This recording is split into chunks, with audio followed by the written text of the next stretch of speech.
Well, much of Australia's fortune rests with our biggest trading partner, China. With only tentative signs, the near 3-year diplomatic deep freeze is thawing. Australian officials have welcomed the return of a small number of Chinese students, but damaging trade bans remain on coal, beef, barley and wine.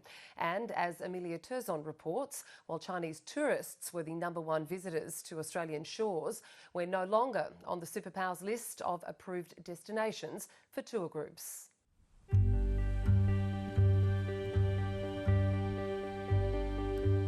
And we would talk everything to do with abalone, ginger beer and obviously oysters. Oyster farmer Justin Gok used to take Chinese tourists down this seashell path. How long does it take for oysters to grow? It takes about 2 years. And Tour groups would end up here, shucking shells by the bay. fortunate enough for us and our business, the Chinese tourists loved seafood and particularly oysters. All our little guys here in the closer area where it's more sheltered. But a third Lunar New Year has gone by without any visitors from the mainland. You just have to adapt. So it meant, realigning our business focus on oyster farming itself and trying to sell more oysters here locally. It's also been a difficult time for travel agents. The past 3 years have been very tough for all business, I think, and travel is the worst. Christine Yang sold off her company's buses and properties to stay afloat, and she's renting out half her office to a takeaway shop. Luckily, we're not like some agencies has already gone bankrupt. Before the pandemic, China was Australia's biggest tourism market with 120,000 visitors on average every month. Due to COVID restrictions, it's no longer in the top 10. We're now seeing more visitors from India, Singapore, the United States, the UK and New Zealand.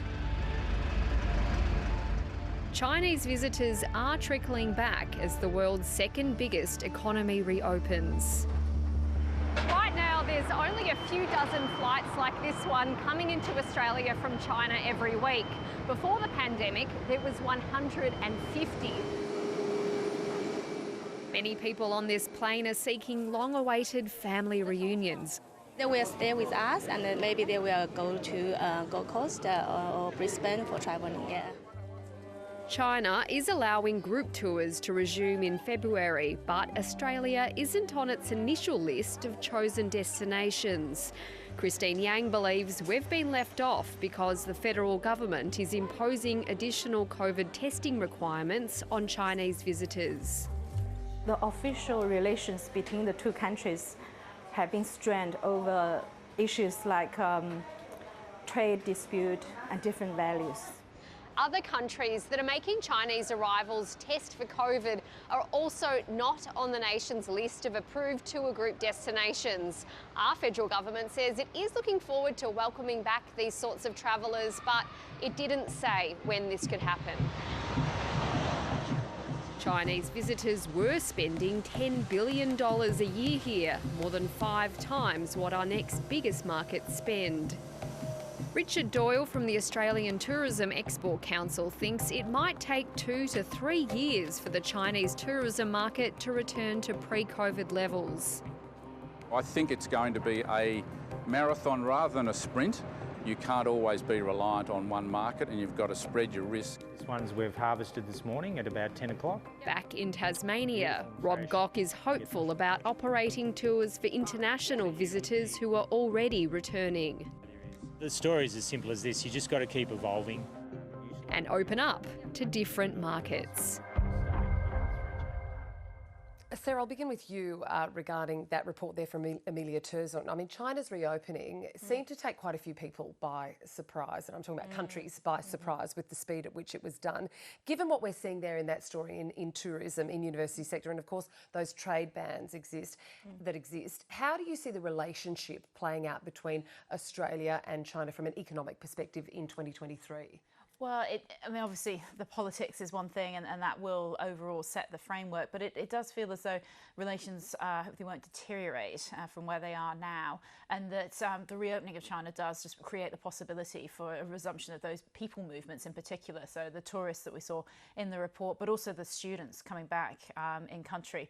They might well have been studying and continuing their studies overseas, but when they live here, they're obviously spending in the local economy as well. So both of those things at the margin are positive for GDP. And we've also been without them for a few years now.